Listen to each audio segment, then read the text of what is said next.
네, 안녕하세요. 이번 영상은 제 수업 시간에 다 다룬 내용이긴 한데 여러분들 혹시나 이제 복습이 필요한 학생이 좀 있을 수 있을 것 같아서 다른 영상 준비하는 김에 한번 같이 한번 해보도록 하겠습니다. 우리 지난 시간까지 이제 연력학에 대해서 배웠고 이번에 배울 내용은 우리 전기와 자기, 특히나 이 전기학에 대해서 우리 이제 몇 단원에 걸쳐서 이제 공부를 하게 될 겁니다. 이제 첫 번째 장, 이제 제목이 이제 전기장이죠. 그래서 그 전기장 이거 말 그대로 이제 전기의 앞부분, 가장 기초적인 부분에 대해서 기본 개념을 한번 살펴보고 뒤에 내용을 살펴보도록 하겠습니다. 첫 번째 바로 전하의 특성인데, 딴 게 아니라 먼저 전기와 관련해서는 일단 먼저 가봤죠. 한 기본적으로 전기력이라고 하는 이 힘에 대해서 공부를 해야 되겠죠. 힘이니까 당연히 단위는 우리 그 전에 배웠던 뉴턴 단위를 사용하게 되고, 그러면 우리가 그 전에 배웠던 힘들은 뭐 우리 중력, 또 뭐 만륜력이라고도 하죠. 어떤 중력에 대해서도 배웠고, 이제 뭐 탄성력에 대해서도 배웠고, 뭐 마찰력, 뭐 이러한 등등의 힘에 대해서 배웠습니다. 그러면 우리 여기서 말하는 전기력이란 뭐냐? 그럼 전기력이란 이 힘은 어떻게 정의하냐면 여기 나와 있는 대로 바로 대전된 물체 사이에서 작용한다라고 되어 있어요. 그러니까 말 그대로 물체라는 건 어떤 물체는 대전되어 있는 물체도 있고 대전되어 있지 않은 물체도 있다는 이야기인데, 대전되어 있지 않은 물체 사이에서는 전기력이 작용하지 않지만 두 물체 모두 대전되어 있으면 전기력이 작용한다라는 겁니다. 그럼 대체 여기서 포인트는 말 그대로 대전이죠. 정기적으로 대전이 되어 있다 안 되어 있다는 건 어떤 걸 이야기할까? 바로 이 내용을 알기 위해서는 물질의 기본적인 성질 중에 하나인 바로 전하에 대한 이해가 필요합니다. 말 그대로 이제 전하란 밑에 보면도 적혀져 있지만 물질의 기본적인 성질 중에 하나로 우리는 그걸 전하라고 이야기를 하거든요. 그러니까 기본적인 성질이라는 건 밑에 연이어 있지만 모든 입자는 양전하, 음전하, 중성 중 하나의 전하적 성질을 이제 띠게 된다고 생각하면 됩니다.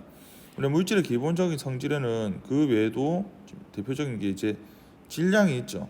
여러분도 아마 중학교 때 질량과 무게를 비교하면서 배울 때 질량은 물체의 장소나 물체가 어디 있든 상관없이 항상 물질이 갖는 고유한 양으로서 질량이라고 배웠을 거예요. 그러니까 고유한 양이라는 것 자체도 물질의 그 기본적인 값이라고 생각하면 되거든요. 그래서 이 전하라는 것도 마찬가지로 눈에 보이는 건 아니지만 물질이 갖는 기본적인 성질이다라고 생각을 하면 되겠습니다.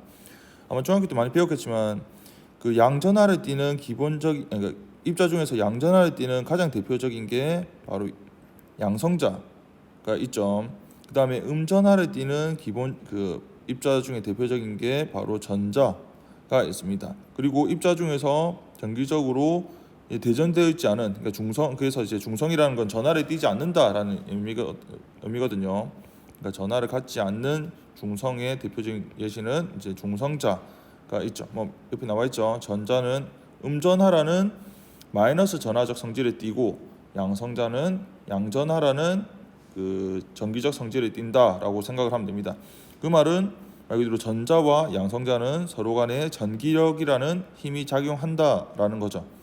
중성과 여기 보면 이제 중성자가 있는 이 대표적인 게 이제 중성자인데, 물론 당연히 보면 중성자와 뭐 전자는 서로 간에 전기력이 작용하지 않습니다.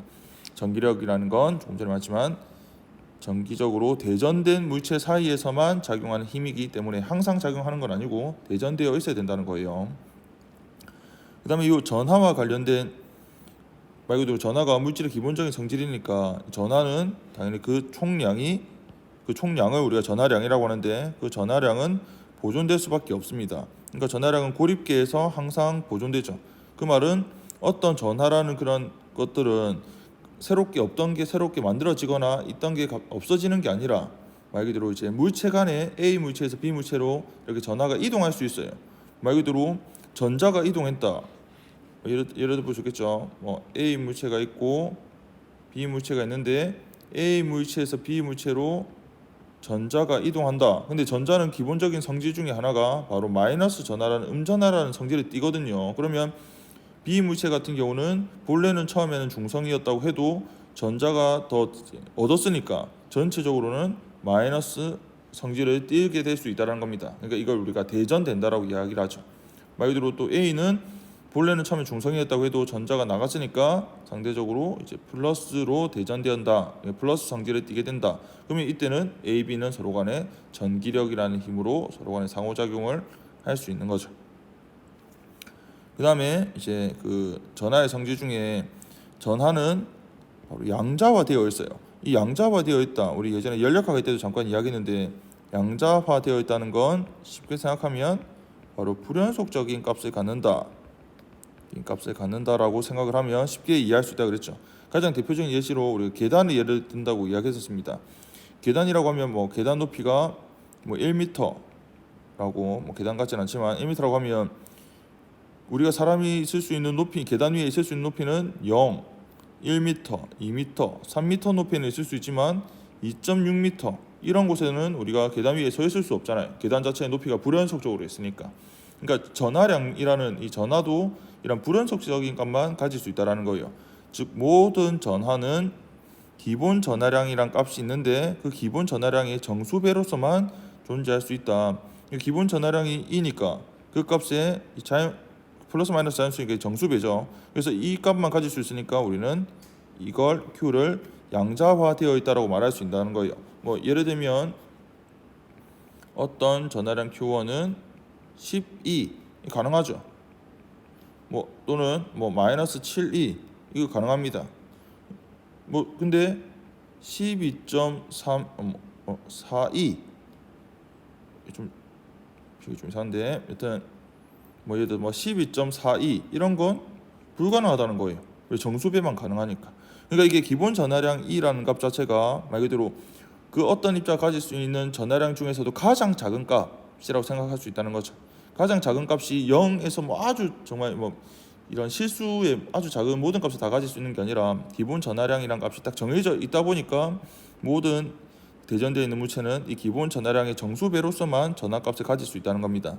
이때 보면 그 음전하를 띠는 기본적 그 입자 중에 대표적인 게 바로 전자인데 전자가 갖는 전하량은 마이너스 2라는 크기의 전하량을 가져요. 아까 마이너스 값을 갖는다 그랬죠. 그리고 그 크기는 기본 전하량과 같습니다.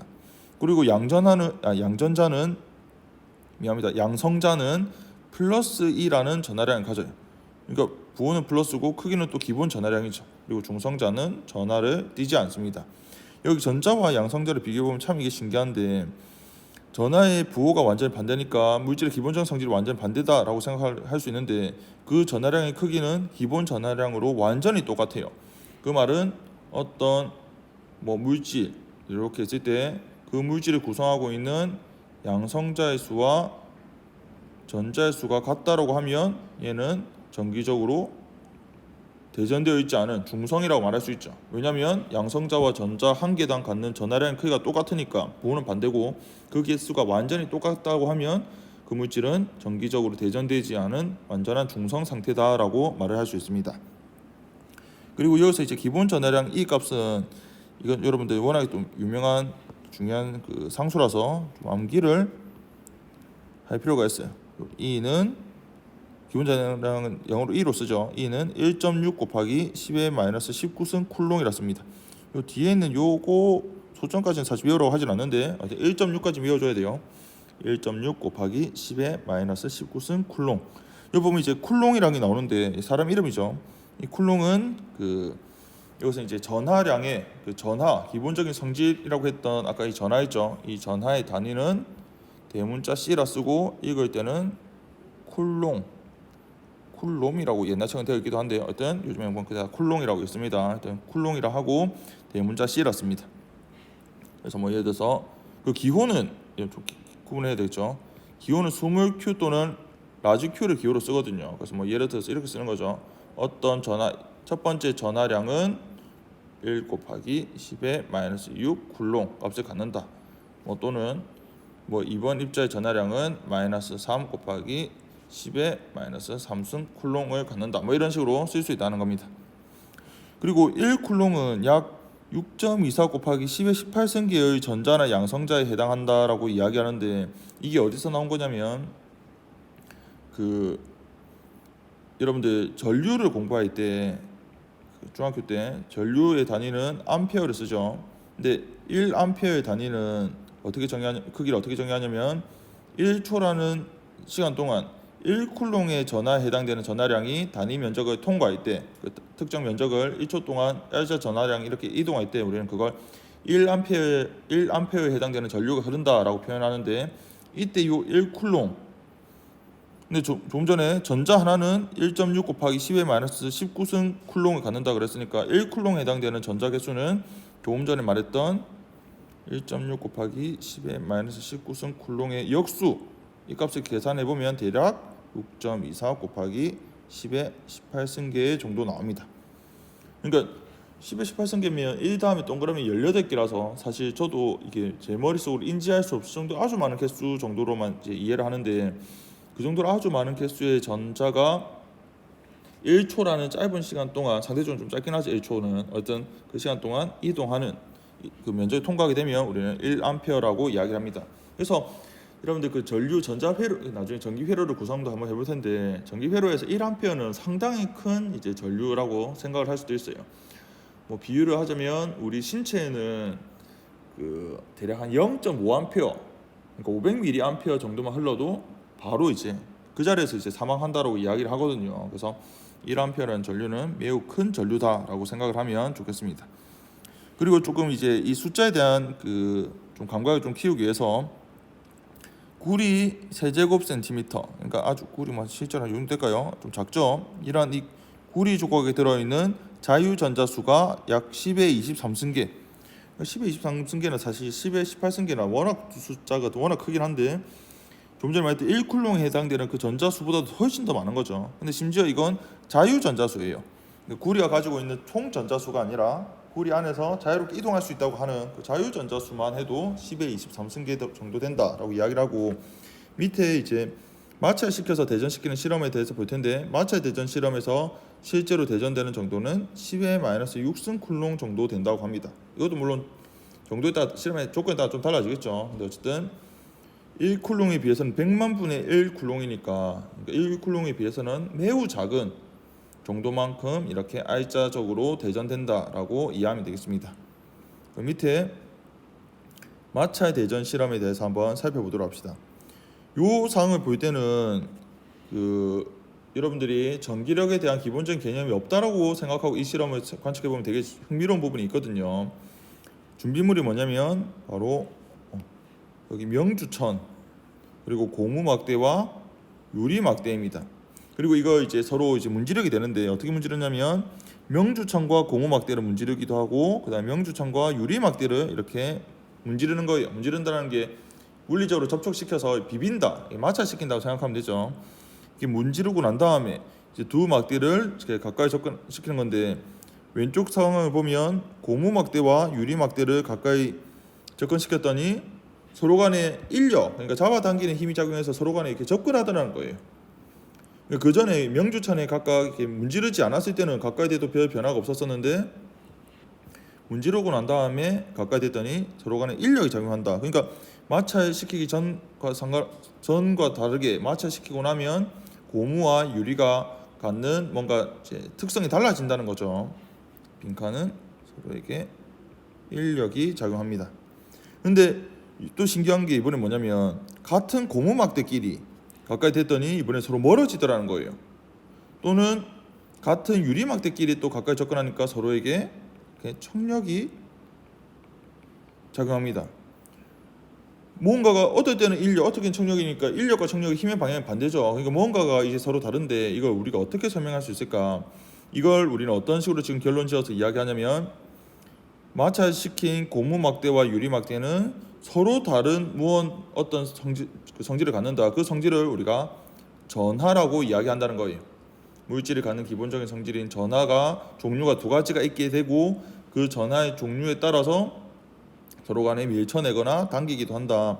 그리고 지금 고무하고 유리는 물질 종류가 다르잖아요. 그래서 전하의 종류가 다르면 서로 인력이 작용한다. 즉 밑에 먼저죠. 서로 다른 종류의 전하끼리는 서로 당긴다는 걸 알 수 있고, 고무끼리 서로 밀쳐내고 유리끼리 서로 밀쳐내는 거 봤을 때는 전하의 종류가 같을 때는 이렇게 서로 밀어내는 청력이 작용한다라고 결론 지을 수 있다라는 거예요. 그리고 이 실험에서는 요거까지 알 수 없지만 이후에 다른 실험을 통해서 명주천과 고무막대를 문지르게 되면 전자가 명주천에서 고무막대로 이렇게 전자가 이동한다라는 걸 알 수 있어요. 처음에 마찰시키기 전에는 명주천과 고무막대가 뭐 거의 정기적으로 중성이라 볼 수 있는데 이렇게 문지르게 되면 고무막대는 그림에 나와 있다시피 이렇게 마이너스로 대전되는 거죠. 왜 그런지 알겠습니까? 고무막대 같은 경우 이제는 양성자수와 전자수가 같지 않잖아요. 같을 때는 중성인데 전자수가 더 많아졌으니까 R자 전하량이 마이너스가 되는 거죠. 그리고 그 고무 맞습니까? 그러면 이제 이렇게 이동하게 되면 전자는 여기 음전하를 띠게 되는 거죠. 또는 뭐 마이너스 전하라고 해야 됩니다. 그리고 명주천에 유리막대를 이렇게 문지르게 되면 이번에는 전자가 반대로 유리막대에서 명주천으로 이렇게 이동하게 된다는 거예요. 그럼 유리막대 입장에서는 전자를 잃게 되니까 상대적으로 양성자수가 더 많아지게 돼서 양전하를 띠게 된다. 또는 뭐 플러스 전하를 띠게 된다라는 걸 알 수 있습니다. 즉 이렇게 물리적인 접촉, 이걸 우리가 마찰 대전 실험이라고 하는데 마찰을 시켜서 정기적으로 대전시키는 과정을 시킬 수 있고 이렇게 대전된 물체 간에는 아까도 이야기했죠. 바로 이 힘을 우리가 전기력이라고 한다라는 거. 대전된 물체 간의 상호작용, 바로 전기력이 작용하게 된다라는 겁니다. 그럼 이어서 이번에 이제 대전시키는데 이번 방법이 유도에 의해서 대전시키는 거예요. 이게 유도라는 게 무슨 의미냐면 이제 물리적인 접촉이 없는 상태, 그러니까 물리적으로 닿지 않아도 대전시킬 수 있다라는 내용이거든요. 그래서 그 방법은 어떻게 되냐에 대해서 보기 전에 잠깐 전자가 이동하는 정도에 따라서 물질을 먼저 분류하고 넘어가도록 하겠습니다. 여러분 아마 많이 들어봤을 거예요. 어떤 물체든 우리는 크게 도체와 부도체와 반도체 이렇게 세 가지로 이제 분류할 수 있죠. 도체 같은 경우는 그 물질 내에서 비교적 자유롭게 움직일 수 있는, 즉 자유전자가 매우 많은 물질을 우리가 도체라고 이야기합니다. 보통의 이제 금속 같은 경우는 다 도체죠. 구리, 알루미늄, 은이, 금도 있고 많습니다. 그 다음에 여기 보면 이제 부도체라고 되어 있는데 여기도 이 부도체라는 건 도체가 갖는 성질이 없다. 즉 자유전자가 거의 없다. 그래서 물질 내에서 자유롭게 움직일 수 없는, 그러니까 전자가 거의 그 원자 핵이 아주 강하게 구속되어 있는 그 물질을 부도체라고 하고, 그럼 전류가 거의 흐르기가 어렵죠. 아예 흐르지 못한다는 건 아닙니다. 거의 흐르기 힘들다는 거예요. 대표적으로 유리, 고무, 나무 이런 등등이 종이 이런 것들이 있습니다. 그 다음에 이제 반도체, 우리나라에서 워낙 또 이제 잘 나가는 경쟁력이 되게 뛰어나죠. 이 반도체 같은 경우는 요 세미라는 게 이게 절반이라는 뜻인데 도체적 성질을 절반 정도 갖는다. 이게 무슨 말이냐면 전기적 성질이 도체와 절연체는 부도체와 같은 말입니다. 도체와 부도체의 중간 정도에 있다라는 거예요. 그러니까 전류가 도체보다는 훨씬 덜 흐르고 부도체보다는 전류가 더 잘 흐를 수 있다라는 거죠. 근데 이게 반도체는 어떤 특성이 있냐면 어떤 원자를 어떻게 첨가하냐에 따라서 전기적 성질을 크게 변화시킬 수 있어요. 그러니까 이게 그 대표적 반도체가 이제 실리콘과 저마늄인데 이건 이제 순수 반도체라고 하거든요. 순수 반도체만으로 우리는 반도체 소자다, 우리가 사용하는 전자기기에 반도체가 어떻게 들어간다, 활용한다는데 순수 반도체를 사용하는 경우는 사실 거의 없습니다. 우리가 사용하는 반도체는 순수 반도체를 사용하는 게 아니라 본문에 나와 있다시피 어떤 특정 원자를 첨가해서 전기적 성질을 크게 변화시키는 거예요. 근데 여기서 전기적 성질을 크게 변화시킨다는 게 딴 게 아니라 바로 전기 저항을 되게 낮춘다는 이야기입니다. 그러니까 전류를 되게 잘 흐르게 할 수 있게끔 바꾼다는 거예요.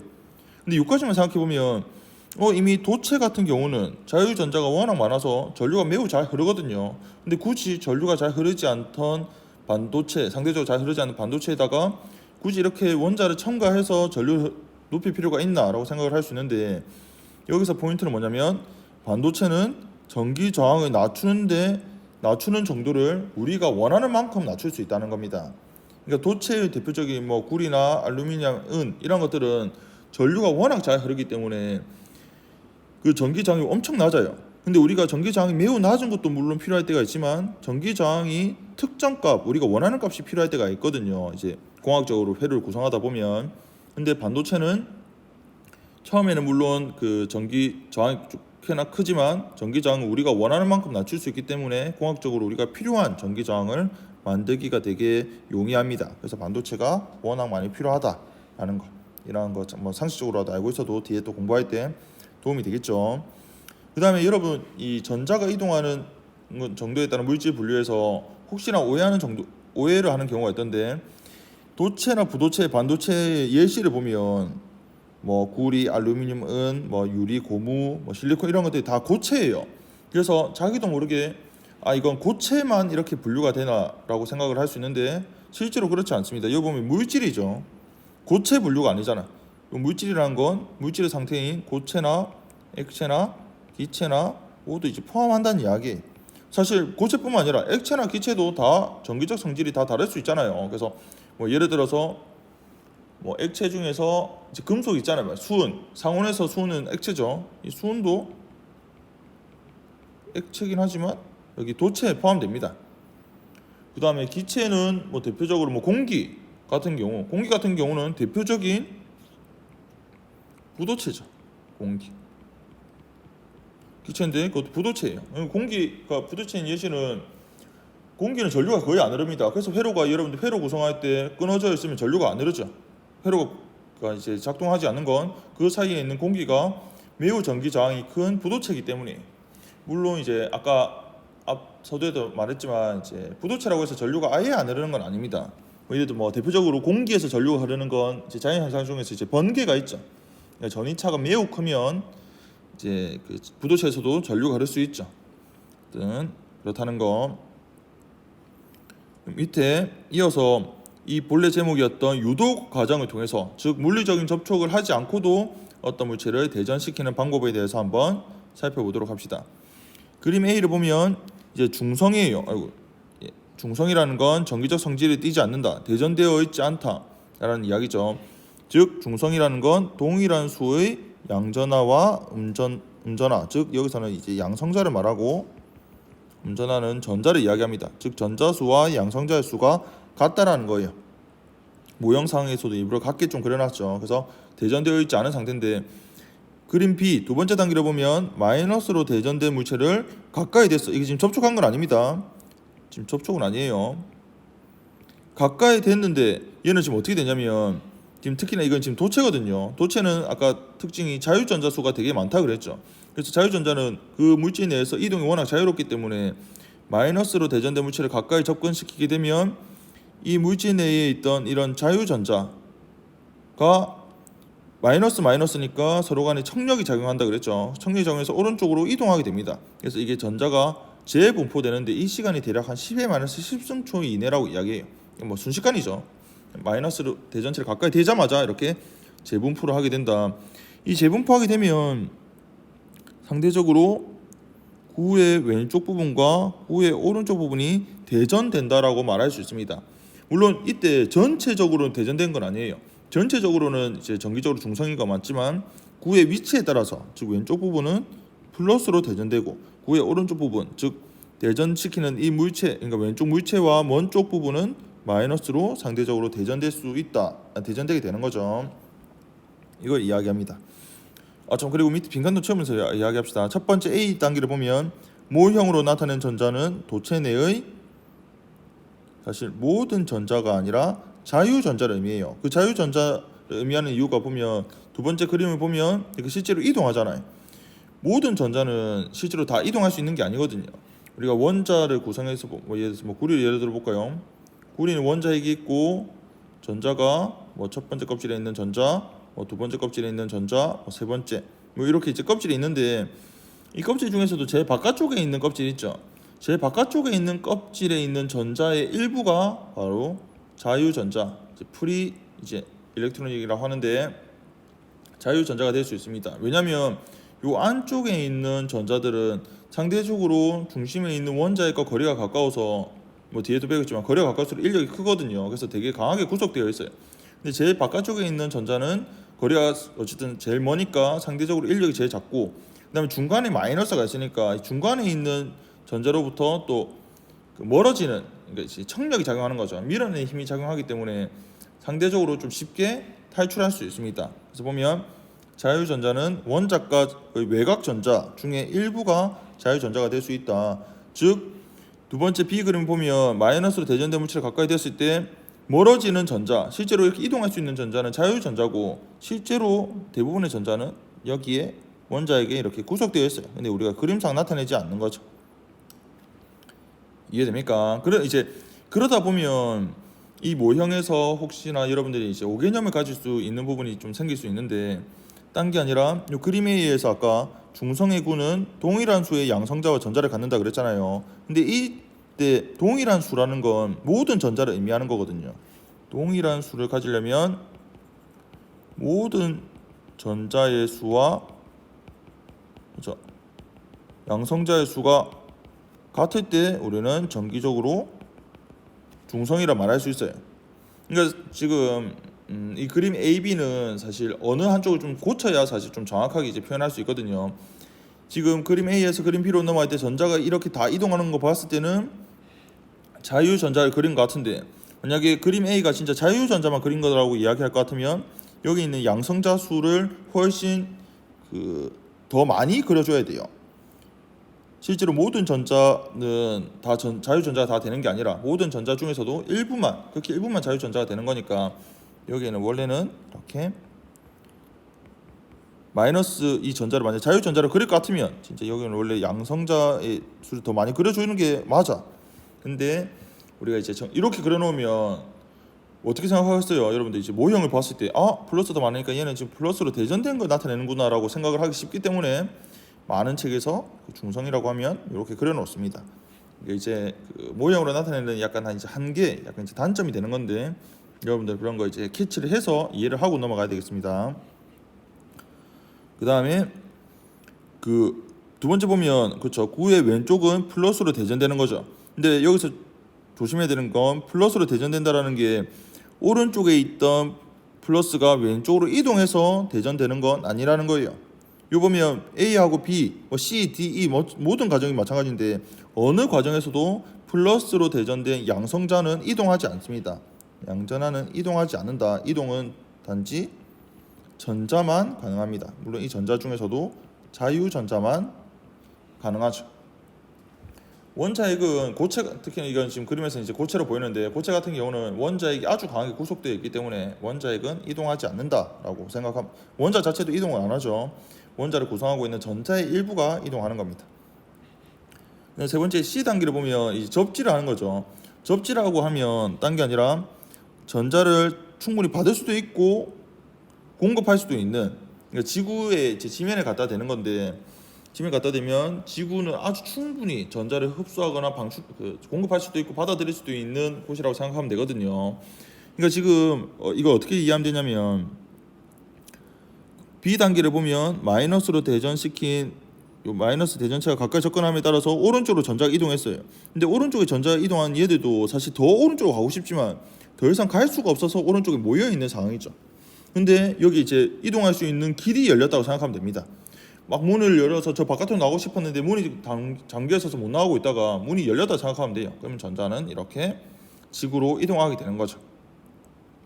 그 상태에서 이번에 이제 D 단계를 보면 이제는 D 자체는 완전히 전체로 봤을 때도 플러스로 대전됐다고 말할 수 있어요. 그리고 요 보면 이제 전체 플러스가 마이너스가 그 전보다 훨씬 더 적어졌다라는 걸 확인할 수 있고, 그래서 도체구는 이제 유도된 양전하, 유도됐다는 게 무슨 의미인지 알겠죠? 물리적 접촉 없이도 이렇게 대전될 수 있다라는 거고, 그다음에 마지막 2단계는 보면 여기 마이너스 대전체를 치우게 되는 거죠. 치우게 되면 전자가 다시 이렇게 재분포하게 됩니다. 그래서 이제 재분포한다라는 건 지금 D 단계에서는 마이너스끼리 서로 모여 있잖아요. 근데 이게 전자끼리도 서로 간에 같은 전하를 띠니까 청력이 작용하는데, 이때는 왼쪽에 있는 이 물체 때문에 오른쪽에 모여서 가까이 있었던 건데 마이너스가 없어질 것 같으면 서로 가까이 있을 이유가 없어요. 서로 간에 청력이 작용해서 이렇게 서로 간에 먼 거리로 이제 퍼지게 된다. 근데 여기서 이야기를 한번 했었죠. 이건 2차원상의 평면으로 보면 안 되고 이게 지금 9거든요. 근데 이게 보면 그림을 보면 언뜻 전자가 어떤 이 물체 내부에 있는 것처럼 생각할 수 있는데 실제로 그렇지 않다 그랬습니다.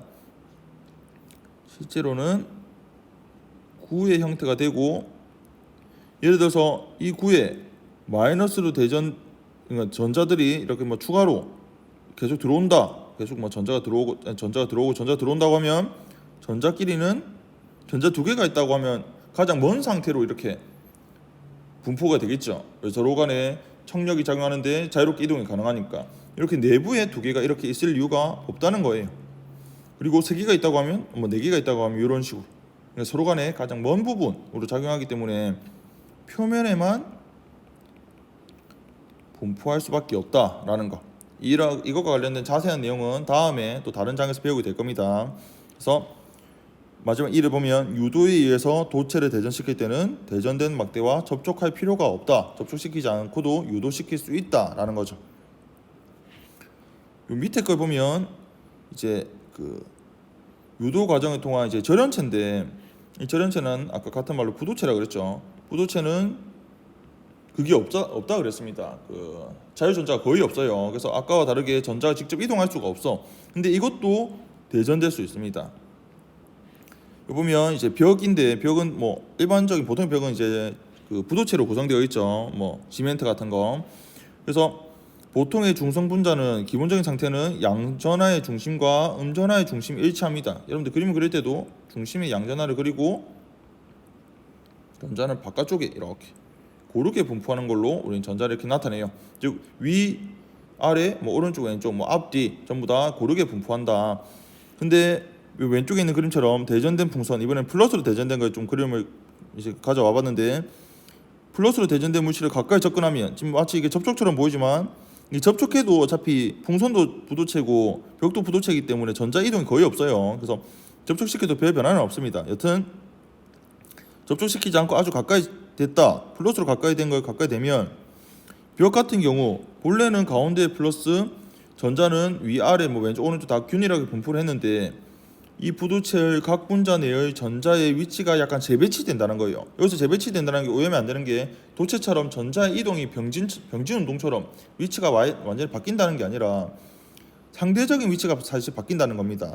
그게 무슨 말이냐면, 전자는 원래 모든 위치에서 확률로서는 다 똑같이 있었는데 왼쪽 부분에 플러스로 대전되는 물체가 가까이 접근하게 되면 인력이 작용하니까 상대적으로 왼쪽에 있을 확률이 오른쪽에 있을 확률보다 더 커진다는 거예요. 이해됩니까? 그거를 이제 모형으로는 이렇게 나타내죠. 전자가 왼쪽에 있는 것처럼. 근데 이거 오른쪽에도 확률이 있어요. 근데 확률이 더 낮으니까 이제 모형상으로는 마치 약간 예쁜 알약처럼 보이는데, 이렇게 왼쪽 부분에 마이너스로 대전된 것처럼. 그러면 이거 보면 벽의 표면 부분은 이제 대전된 거지, 마이너스로. 그리고 그 표면의 바로 안쪽은 상대적으로 플러스로 대전됐다고 말할 수 있습니다. 그러면 이 풍선과 이 벽은 서로 간에 인력이 작용하는 거예요. 왜? 풍선은 플러스니까. 서로 간에 인력이 작용하죠. 물론 그 안쪽에 있는 플러스하고는 이제 청력이 작용하는데 거리가 더 가까운 부분이 힘이 더 커. 그래서 청력보다 인력이 더 커서 실제로 여러분들 대전된 풍선을 벽에다가 가까이 붙여놓으면 떨어지지 않고 벽에 딱 붙는 경우가 있어요. 그 붙는 경우가 이러한 부도체, 서로 두 물체 전부 다 부도체지만 이런 유도 과정을 통해서 대전될 수 있기 때문입니다. 근데 여기서 이제 대전되는 건 도체와는 분명히 다르죠. 이 전자가 다른 전자로 이렇게 이동하는 게 아니거든요. 어쨌든 그 원자에게 구속되어 있는 건 똑같습니다. 그래서 이 현상을 우리는 유전 분극 현상이라고 이야기를 해요. 이건 이제 부도체에서만 나타나는 특성이죠. 이 단어는 암기를 해야 되겠다. 그래서 절연체가 대전되는 걸 우리는 유전 분극 현상 때문에 이렇게 대전된다라고 이야기를 합니다.